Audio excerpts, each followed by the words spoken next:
tema de aeroparque em caso ano passa e a parte stickers tu caminha, pero que tu vai nenhum rende há boot. Me avisa que aeroparque em seu manejo não está para sancionar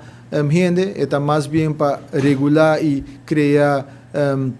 ordem, tá, lo que te trata de parqueio dentro do centro da cidade. E agora que nós está finalizando a conversação entre Aerobus, mirando que Aerobus é o moederbedrijf de Aeroparking, conjuntamente com o Departamento de Imposto, e agora nós vamos informar a comunidade que o seguinte passo não com Aeroparking lo vai tomar, pero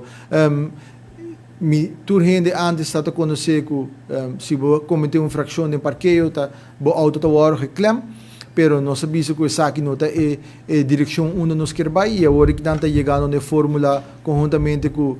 Aerobus, Aeroparking e Departamento de Imposto, qual é a direção que nós trabalhamos para o que trata, ainda não está cometer infração de Aeroparking. Tem fecha ver que o rende lo há na primeira boot de postbus? Me está pendente de diretor de Aerobus, se me terá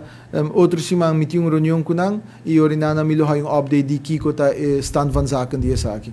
Normalmente se Sandra está acompanhando me, botou tá tem oportunidade para fazer duas perguntas só, pero não se dá para fazer mais.